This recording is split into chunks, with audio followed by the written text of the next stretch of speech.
بسم الله الرحمن الرحيم. الحمد لله وكفى وسلام على عباده الذين اصطفى أما بعد فأعوذ بالله من الشيطان الرجيم. بسم الله الرحمن الرحيم.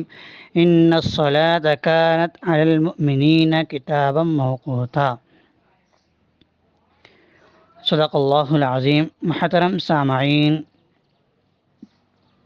اور میرے پیارے دوستو، آج ہمارا ایک کورس شروع ہو رہا ہے جس کا نام ہے نماز کورس، جس میں ہم نماز کے متعلق تمام باتوں کو پڑھیں گے کہ نماز کے صحیح اور فرض ہونے کا بیان، نماز کے واجب ہونے کے شرائط، نماز کے ارکان و فرائض، نماز کی شرطیں، نماز کے واجبات، نماز کی سنتیں، نماز کے مستحبات اور نماز کا طریقہ، نماز کے مستحب مکروہ اوقات، یعنی کن اوقات میں نماز پڑھنا بہتر ہے اور کن میں مکروہ ہے، اذان اور امامت کے بیان اور جماعت کے مسائل، نماز توڑنے والی چیزوں کا بیان اور مقتدی کے مسائل، مسافر اور بیمار کی نماز کا بیان، اور اسی طرح نماز جمعہ اور عید کے احکام، وتر اور تراویح اور نفل نماز کے احکام،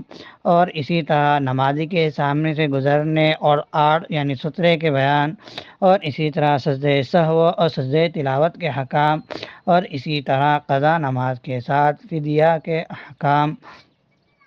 ہم ان تمام مسائل کو تفصیلاً اس کورس میں پڑھیں گے.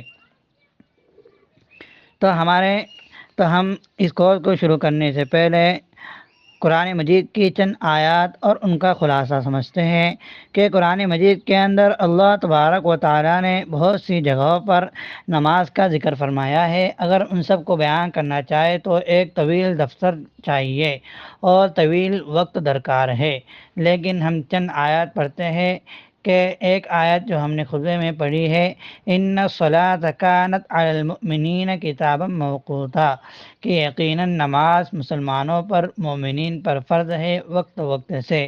اس آیت کریمہ میں اللہ تبارک و تعالیٰ بیان کر رہے ہیں کہ مسلمانوں پر نماز وقت کے اعتبار سے فرض ہے، یعنی وقت وقت پر نماز فرض ہوں گی. اور ان آیات کے اندر نماز کے اوقات کی اہمیت بتا گئی ہے کہ ان اوقات کے علاوہ اگر نماز ادا کی گئی تو نماز صحیح نہ ہوں گی. اور اسی طرح اللہ تبارک و تعالیٰ نے ذکر کیے کہ جو شخص نماز کے زکوٰۃ کے مسائل کے ساتھ میں، زکوٰۃ کے احکام کے ساتھ میں نماز کا ذکر کیا ہے. اور اسی طرح سرکار دو عالم صلی اللہ علیہ وسلم کی احادیث میں بھی نماز کا کثرت سے ذکر ہے.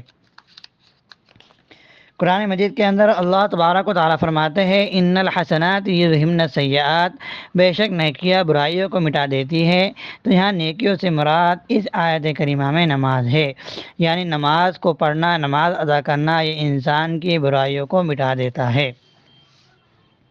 اور اسی طرح قرآن مجید میں اللہ تبارک و تعالیٰ نے فرمایا ان الصلاۃ تنہی عن الفحشاء والمنکر ولذکر اللہ اکبر، بے شک نماز برے اور خراب کاموں سے انسان کو بچاتی ہے. بے شک اللہ تعالیٰ کا ذکر بڑا مرتبہ والا ہے، بڑا با اثر ہے. اور آپ صلی اللہ علیہ وسلم نے فرمایا کہ مومن اور کافر کے درمیان ایک حد فاصل ہے، ایک فاصلہ ہے، وہ نماز ہے. خیال کرو کہ یہ فاصلہ نہ رہے تو کیا نتیجہ نکلے گا. نبی کریم صلی اللہ علیہ وسلم نے فرمایا کہ جس نے نماز چھوڑ دی وہ کافر ہو گیا. اس کا مطلب یہ ہے کہ جو شخص نماز کو چھوڑ دیتا ہے وہ کافر ہونے کے قریب قریب ہو جاتا ہے. اس کی مثال سے یہ سمجھے کہ اگر کوئی شخص کسی جنگل میں بھیار و مددگار ہو جائے، کوئی اس کے پاس کھانے پینے کی چیز نہ رہے تو کہتے ہیں کہ مر گیا، یعنی اب موت اس کے قریب ہے. تو اسی طرح جو شخص نماز کو چھوڑتا ہے تو کافر ہونا، کفر اس سے قریب قریب ہو جاتا ہے. اور حضرت ابو درداء رضی اللہ عنہ فرماتے ہیں کہ نبی کریم صلی اللہ علیہ وسلم نے مجھے وصیت فرمائی کہ اے ابو درداء نماز نہ چھوڑنا، اس لیے کہ نماز چھوڑنے والے سے اسلام کا ذمہ بری ہو جاتا ہے، گویا وہ اسلام کے دائرے سے خارج اور نکل جاتا ہے. یہ سمجھا جائے گا. اب ہم اصل سبق کی طرف آتے ہیں کہ سبق کے متعلق چند ابتدائی باتیں ہم یہ سمجھے کہ جو باتیں ہر مسلمان کو جاننا ضروری ہے۔ نمبر 1، فرض یعنی وہ کام یا عمل جس کا کرنا ہر مسلمان کے لیے ضروری ہے، اس کا انکار کرنے والا کافر ہو جاتا ہے۔ یعنی جو شخص فرض کا انکار کر دے، فرض کو فرض نہ سمجھے، تو وہ کافر ہو جائیں گا، اور فرض پر عمل کرنا ضروری ہے، اور فرض کو چھوڑنے والا گنہگار ہوتا ہے۔ نمبر 2، فرض عین جس کا کرنا ہر مسلمان پر ضروری ہے، جیسے 5 وقت کی نمازیں کہ جس کا کرنا ہر مسلمان پر ضروری ہے۔ فرض کفایہ جس کا کرنا ہر مسلمان پر نہ ہو بلکہ چند لوگ ادا کر لے تو سب کے ذمے سے ساقط ہو جائے، جیسے نماز جنازہ۔ اگر جنازے کی نماز پورے محلے میں سے، گاؤں میں سے چند لوگ ادا کر لے تو سب کے ذمے سے نماز جنازہ ساقط ہو جائیں گی، اتر جائیں گی۔ لیکن اگر پورے گاؤں والوں میں سے، پورے محلے والوں میں سے کسی نے بھی نماز جنازہ ادا نہ کی، میت پر جنازے کی نماز نہ پڑھی، تو سب کے سب گنہگار ہوں گے۔ سنت یعنی آپ صلی اللہ علیہ وسلم کا طریقہ۔ اب ہے واجب جس کا کرنا فرض کی طرح ضروری ہے، البتہ اس کا انکار کرنے والا کافی نہیں ہوتا۔ یعنی فرض اور واجب میں اتنا فرق ہے، کرنے کے اعتبار سے کوئی فرق نہیں ہے۔ جس طرح فرض پر عمل کرنا ضروری ہے، اسی طرح واجب پر عمل کرنا بھی ضروری ہے، لیکن فرض کا انکار کرنے والا کافر ہو جاتا ہے، واجب کا انکار کرنے والا کافر نہیں ہوتا۔ سنت یعنی آپ صلی اللہ علیہ وسلم کا طریقہ، اور مستحب وہ کام ہے کہ جس کے کرنے پر ثواب ہو اور نہ کرنے پر کوئی گناہ نہیں، یعنی کرے تو بہتر ہے، نہ کرے تو کوئی گناہ نہیں ہوگا۔ اور مباح ایسا کام ہے جس کا کرنا نہ کرنا دونوں برابر ہو، یعنی کرنا اور نہ کرنا دونوں میں سے کوئی بھی بہتر نہ ہو، کہ آدمی کر بھی سکتا ہے اور نہیں بھی کر سکتا ہے۔ حرام ایسا کام ہے کہ جس کا نہ کرنا ضروری ہے، اگر کریں گا تو گنہگار ہوگا، اور اگر کوئی شخص حرام کا انکار کر دے کہ یہ چیز حرام نہ ہی ہے، تو وہ انکار کرنے والا کافر ہو جاتا ہے۔ کوئی شخص حرام کو حلال سمجھے تو وہ بھی کافر ہو جاتا ہے۔ اور نمبر 7 ہے مکروہ تحریمی، یعنی ایسا کام جو حرام کے قریب ہو، اس کے کرنے پر عتاب ہو، سزا ہو۔ اور مکروہ تنزیہی جو حلال کے قریب ہو، البتہ چھوڑنا یعنی نہ کرنا بہتر ہو۔ شرائط کہ شرط ہے کہ اگر کئی شرائط ہو تو اس کو شرائط اور شروط کہا جائے گا۔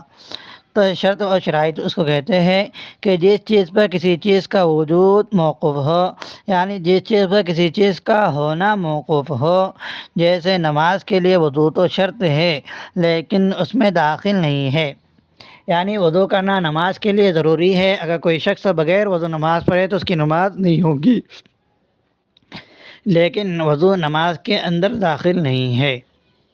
اور رکن ارکان اس کو کہتے ہیں کہ اگر وہ چیز ہی موجود نہ ہو تو وہ چیز کا اس حصے کہتے ہیں کہ اگر وہ حصہ موجود نہ ہو تو چیز ہی موجود نہ ہو۔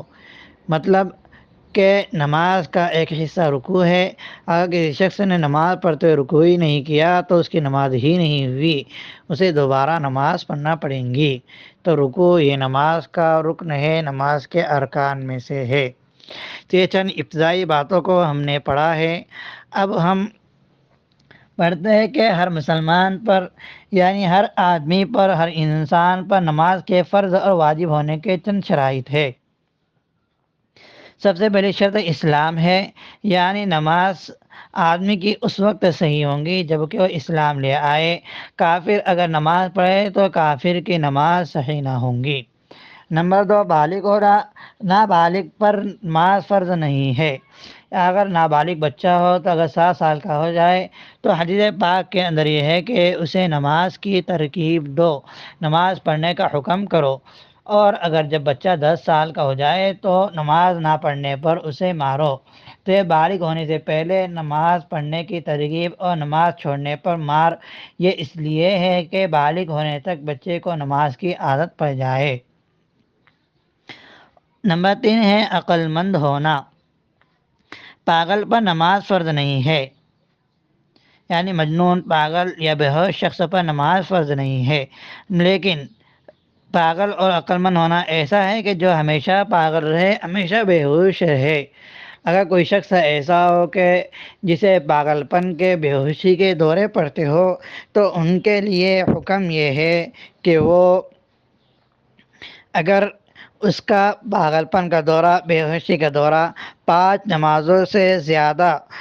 نمازوں کے وقت سے زیادہ چھٹی نماز کے وقت تک رہتا ہو، یعنی کسی شخص کو ظہر کی نماز کے وقت مثلاً 12-1 بجے سے پاگل پن کا دورہ پڑا ہو، تو آئندہ کل کے 1 سے 2 بجے تک اسے پاگل پن کا دورہ پڑا ہو، بے ہوشی کا دورہ پڑا ہو، تو ایسے شخص پر نماز فرض نہیں ہے، اور جب اسے افاقہ ہو جائے، پاگل پن کا دورہ ختم ہو جائے، تو بقیہ پیچھے کی 5 نمازوں کی قضا بھی اس پر نہیں ہے۔ ہاں، اگر ایسا شخص ہو کہ جسے ظہر کے وقت بے ہوشی ہوئی ہو یا پاگل پن کا دورہ پڑا ہو، اور وہ عصر اور مغرب کے بعد میں بھی پاگل پن ہو، لیکن عشاء کے وقت اسے افاقہ پڑ جائے، تو یہ شخص پر نماز فرض ہوں گی، اسے بقیہ 2 نمازیں ادا کرنا پڑیں گی، یعنی ظہر اور عصر کی نمازیں ادا کرنا پڑیں گی۔ اور نمبر 4 پر ہے عورتوں کا حیض و نفاس سے پاک ہونا۔ حیض کہتے ہیں عورت کے ماہواری کے خون کو، اور نفاس کہتے ہیں کہ ڈیلیوری ہونے کے بعد، بچے کی پیدائش اور ولادت کے بعد عورت کو جو خون نکل آتا ہے اسے نفاس کہتے ہیں۔ تو ان 2 موقع پر، حیض اور نفاس کے وقت پر عورت پر نماز فرض نہیں ہے، اور وقت کے ان 2 حالتوں کے نکل جانے کے بعد عورتوں پر نماز کی قضا بھی نہیں ہے۔ تو ہم نے آج کے سبق میں چند ابتدائی باتوں کو اور نماز کے فرض اور واجب ہونے کے 4 شرائط کو پڑھا ہے۔ انشاءاللہ تعالی آئندہ کل کے سبق میں ہم نماز کے اوقات کے، کن اوقات میں نماز پڑھنا فرض ہوتی ہے، اور نماز کب پڑھنا بہتر اور مستحب ہے، کب نماز پڑھنا منع ہے، اور کب نماز پڑھنا مکروہ ہے، ان اوقات کو ہم تفصیلاً پڑھیں گے انشاءاللہ۔